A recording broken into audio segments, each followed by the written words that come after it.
The new chapter corporate social responsibility.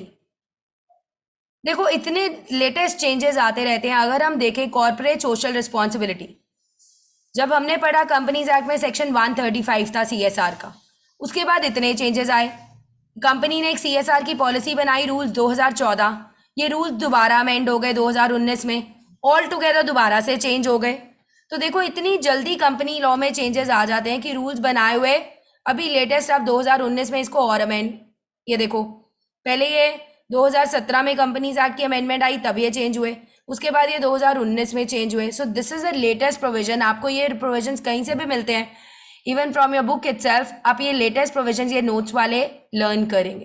Please keep this in your mind. क्या कहते हैं, what is corporate social responsibility? देखो social responsibility का concept आप बहुत बारी पढ़ के आए हो। सोशल रिस्पॉन्सिबिलिटी ये कहती है किसी के लिए भलाई करना। बच्चे भलाई करना है, भलाई आपके घर से नहीं शुरू होगी, पहली बात याद रखें। तो भलाई करनी है आपको सोसाइटी में। आप इंडिया में पंजाब में रहते हैं, पंजाब के किसी भी एरिया में आप सोशल रिस्पॉन्सिबिलिटी कर दीजिए, सीएसआर में मानी जाएगी। बट ये नहीं है कि अपनी कंपनी के एम्प्लॉयज के लिए आप क्वार्टर बना दो, उसको सीएसआर माना जाएगा, ऐसा नहीं है। तो व्हाट इज सीएसआर? सीएसआर के लिए 3 लिमिट्स प्लीज याद रखो, 5, 500, 1000। अगर आपकी कंपनी के प्रॉफिट्स 5 करोड़ से ऊपर है, अगर आपकी नेटवर्थ 500 करोड़ से ऊपर है और टर्नओवर सबसे ज्यादा होती है दैट इज 1000 करोड़ से ऊपर है, तो कंपनी को कंपल्सरी सीएसआर कमेटी बनानी पड़ेगी। Please remember the limit is 5, 500, 1000। सो अगर आपका नेट प्रॉफिट 5 करोड़ से ऊपर है, अगर आपकी नेटवर्थ 500 करोड़ से ऊपर है और अगर आपकी टर्नओवर 1000 करोड़ से ऊपर है, तो कंपनी को जिस साल में टर्नओवर बढ़ती है उस साल में आपको एक सीएसआर कमेटी बनानी पड़ेगी। बच्चे हम कहीं सिर्फ लिस्टेड कंपनी को बनानी है, अनलिस्टेड को बनानी है, पब्लिक को बनानी है, प्राइवेट को नहीं बनानी है, ऐसा नहीं है। हर टाइप ऑफ कंपनी को सीएसआर प्रोविजन फॉलो करना पड़ेगा अगर उसकी लिमिट ये वाली एक्सीड, इनमें से कोई भी limit. Please the word is और, बीच में वर्ड क्या आता है और। फॉर एग्जाम्पल सिद्दीकी की कंपनी है जिसकी टर्नओवर और नेटवर्थ तो कम है बट उसका नेट प्रॉफिट पिछले साल 7 करोड़ हो गया, तो क्या इसको सीएसआर कमेटी बनानी है?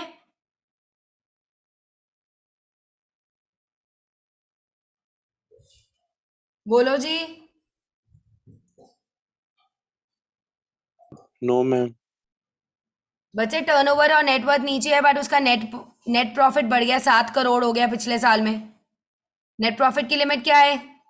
अभी याद करा, 5, 500, 1000 करोड़, 5 करोड़ से ऊपर। मैम तीनों कंडीशन सेटिस्फाई होनी चाहिए। बच्चे और है, और मींस एनी वन। बीच में प्रथम वर्ड क्या आता है? और। इसका मतलब चाहे आपकी नेटवर्थ और टर्नओवर इस लिमिट के कम है बट आपका प्रॉफिट तो जब बढ़ा हुआ है ना 5 करोड़ से। तो फर्स्ट पॉइंट ये कहता है कि आपको एक कंपल्सरी सीएसआर कमेटी बनानी पड़ेगी। सेकेंड पॉइंट, अब सीएसआर कमेटी में कौन कौन होगा? See it's a committee. ये बेसिकली कमेटी डिसाइड करती है कि कंपनी सीएसआर का पैसा कहाँ कहाँ खर्च करेगी, कितना पैसा खर्च करेगी। तो सीएसआर कमेटी में कम से कम 3 डायरेक्टर्स होते ही होते हैं, 3 और मोर डायरेक्टर्स, जिसमें से एक इंडिपेंडेंट डायरेक्टर होना जरूरी है। Now what is independent director? Independent director एक ऐसा डायरेक्टर है जिसका कंपनी के साथ कोई लेना देना नहीं है। उसको एक सेपरेट सिटिंग फीस पे की जाती है कंपनी के डिसीजंस में पार्टिसिपेट करने के लिए। जब इंडिपेंडेंट डायरेक्टर को कंपनी की कमेटी में फॉर्म किया जाता है, इसका मतलब कंपनी जेन्युइन डिसीजन देगी। कोई भी डायरेक्टर इंटरेस्टेड हो but independent director is uninterested. तो सीएसआर कमेटी में कम से कम 3 डायरेक्टर्स होंगे जिसमें से एक डायरेक्टर तो इंडिपेंडेंट होना ही चाहिए। अब देखो इंडिपेंडेंट डायरेक्टर अपॉइंट करने की लिमिट है 50 करोड़, 100 करोड़, लेकिन अगर आपकी ये लिमिट कवर ही नहीं होती तो क्या कंपनी कभी भी उस साल में इंडिपेंडेंट डायरेक्टर अपॉइंट करेगी? बोलो। नहीं। सेक्शन 149 में इंडिपेंडेंट डायरेक्टर का पूरा चैप्टर है आपके सिलेबस में, आई विल रीड दैट। वो कहता है अगर आपकी ये लिमिट ही क्रॉस नहीं होती तो आपको इंडिपेंडेंट डायरेक्टर की जरूरत ही नहीं है। तो इंडिपेंडेंट डायरेक्टर अगर आपको लॉ में मैंडेटरी नहीं है तो क्या आप सीएसआर कमेटी में अलग से इंडिपेंडेंट डायरेक्टर अपॉइंट करोगे जिसको 1 लाख की फीस पे करोगे?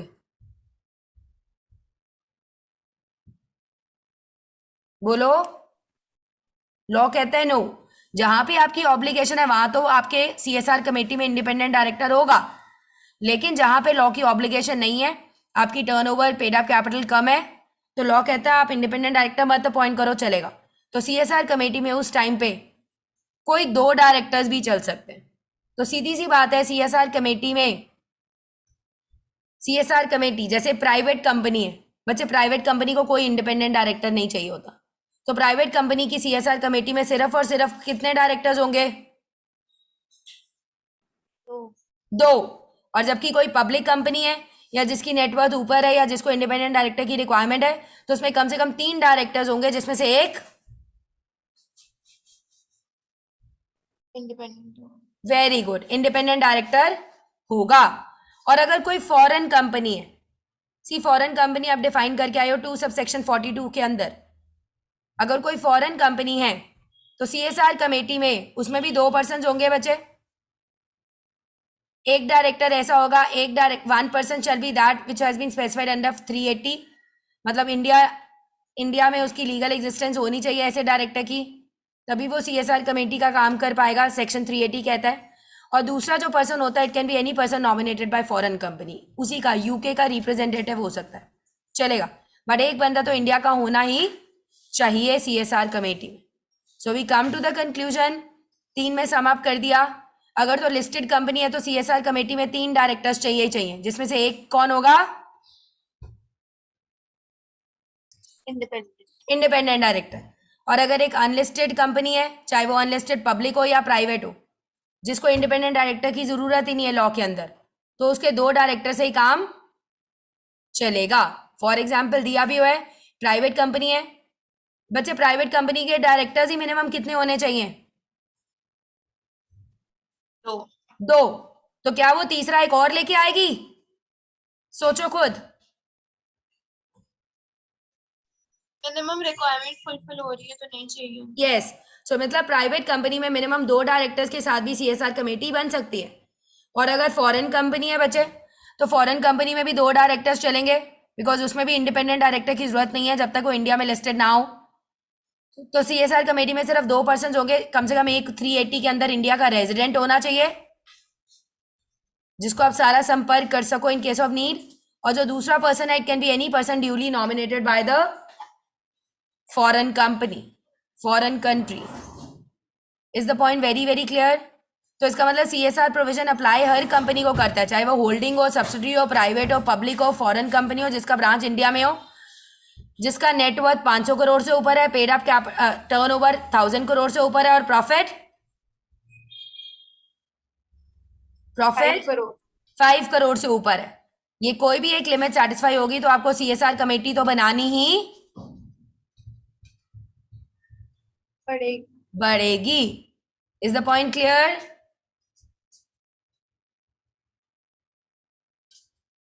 बोलो।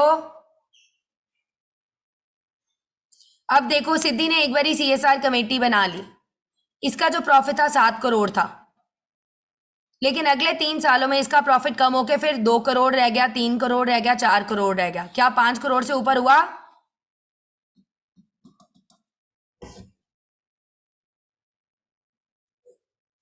बोलो।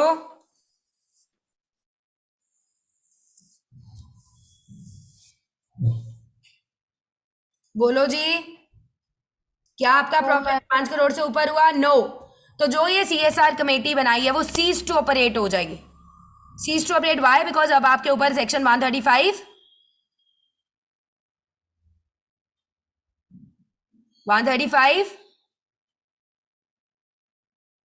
नहीं लग रहा, नहीं लग रहा। आपकी टर्नओवर, आपकी पेड अप कैप, आपकी टर्नओवर, आपकी नेटवर्थ, आपका प्रॉफिट सब कम हो गया, तो उस केस में the company is not required to constitute a CSR committee. और मोरओवर कंपनी ये प्रोविजंस को भी फॉलो नहीं करेगी, कोई सीएसआर के प्रोविजंस की इतना % ट्रांसफर करना है प्रॉफिट्स का, ये सीएसआर पे स्पेंड करना है, कुछ नहीं। वाई? बिकॉज सेक्शन 135 मीट नहीं हो रहा। तो सीधी सी बात है, सेक्शन 135 की रिक्वायरमेंट तभी अप्लाई होती है जब किसी भी साल जो आपकी नेटवर्थ है 500 करोड़ से ऊपर हो, जो टर्नओवर है 1000 करोड़ से ऊपर हो, या आपका प्रॉफिट 5 करोड़ से ऊपर हो, तभी आप एक सीएसआर कमेटी बनाओगे, जिसमें मिनिमम, अगर तो लिस्टेड कंपनी है 3 डायरेक्टर्स होंगे, एक इंडिपेंडेंट डायरेक्टर होना जरूरी है। अगर प्राइवेट कंपनी है या अनलिस्टेड पब्लिक कंपनी है तो 2 डायरेक्टर्स होंगे, अगर फॉरेन कंपनी है तो 2 डायरेक्टर्स होंगे, जिसमें से एक कम से कम इंडिपेंडेंट, जिसमें से एक रेजिडेंट ऑफ इंडिया होना चाहिए। जो भी आप ये CSR की कमेटी बनाओगे बच्चे, सेक्शन 134 कहता है बोर्ड रिपोर्ट में आपको इसका कॉम्पोजिशन बताना है कि कौन कौन से डायरेक्टर इसका पार्ट है, क्या इंडिपेंडेंट डायरेक्टर है कि नॉर्मल 2 डायरेक्टर्स है कि नॉर्मल 3 डायरेक्टर्स है। तो अपने बोर्ड रिपोर्ट में सेक्शन 134 के अंदर इसको डिस्क्लोज करना है। यहां तक क्लियर? बोलो। Yes, ma'am. एक पॉइंट और करेंगे, फंक्शंस ऑफ CSR कमेटी। ये CSR कमेटी करती क्या है बच्चे? देखो, हर कंपनी को जिसके ऊपर CSR का सेक्शन 135 लगता है उसको एक कमेटी तो बिठानी है, जिसका नाम होगा CSR committee. CSR committee company के लिए काम करेगी, वो एरियाज बताएगी। बच्चे, कंपनीज एक्ट में ना एक शेड्यूल 7 लिखा हुआ है जो CSR पे अप्लाई होता है। शेड्यूल 7 में लिस्ट ऑफ एक्टिविटीज लिखी हुई हैं जो कंपनी कर सकती है। बच्चे प्लीज याद रखो, अगर सिद्धि को CSR पे स्पेंड करना है, इसकी नॉर्मल एक्टिविटीज नहीं होनी चाहिए। आपको ये फुटबॉल बनाती है और फुटबॉल बनाए, is it a part of CSR?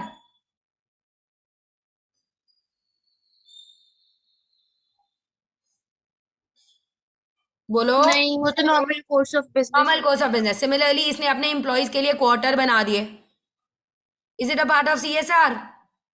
That is for your employees. Your employees. तो प्लीज याद रखो, CSR में क्लियर कट बताया हुआ है schedule 7, hunger, poverty eradication, rural area development, जो लाइब्रेरीज है उनको मेंटेन कर लो, जो आर्मी के बंदे मर चुके हैं उनकी फैमिलीज को सपोर्ट कर लो, दिस ऑल इज CSR। तो CSR का शेड्यूल 7 एक सेपरेट एक्टिविटीज प्रोवाइड करता है, आप उसमें स्पेंड कर सकते हो। जो भी आपने CSR स्पेंड करना है बच्चे, वो नॉर्मल कोर्स ऑफ बिजनेस में नहीं होना चाहिए। ये कमेटी क्या करेगी? आपको रिकमेंड करेगी इतना खर्चा आप CSR एक्टिविटीज पे कर सकते हो, और CSR कमेटी ना सिर्फ खर्चा रिकमेंड करेगी, आपकी इंप्लीमेंटेशन को भी ध्यान में रखेगी, मॉनिटर करेगी कि क्या तुम ऐसा कर रहे हो। तो अब जब भी CSR एक्टिविटीज में सिद्धि ने स्पेंड करना है, वो कैसे करेगी? First by way of charity. अगर तो खुद कर सकती है कर ले, नहीं तो कोई NGO है, कोई चैरिटेबल ट्रस्ट है, कोई चैरिटेबल सोसाइटी है जो आपकी सोसाइटी का वेलफेयर करती है। I give an example, company ने CSR पे स्पेंड करना था, कोरोना के टाइम्स पे फ्री राशन पानी गवर्नमेंट सप्लाई कर रही थी कि नहीं? Yes, ma'am. तो उन NGOs को, उन चैरिटेबल ट्रस्ट को आप पैसा दे दो ताकि राशन फ्री में लोगों को मिल सके, दूध के पैकेट दे दो, anything. So this all is CSR। Secondly, आप कोई NGO या चैरिटेबल एजेंसी के साथ कॉन्ट्रैक्ट एंटर कर लो कि तू ये सर्विसेज दे जा, हम तुझे पैसा दे जाएंगे, this is also a CSR। क्यों? क्योंकि तुम सोसाइटी को बेनिफिट कर रहे हो, एक फिक्स्ड अमाउंट दे रहे हो CSR के लिए। या कंपनी अगर किसी को देना नहीं चाहती तो खुद CSR कर ले। बट इतना याद रखो, CSR अपने एम्प्लॉयज को नहीं होना चाहिए। CSR should always be done on the society. CSR की एक्टिविटीज जो लिखी है शेड्यूल 7 के अंदर, उस पर करना है। अपने खुद के ऊपर आप CSR नहीं कर सकते। आप कहो मैं खुद की भलाई कर रहा हूं, चलेगा ऐसा?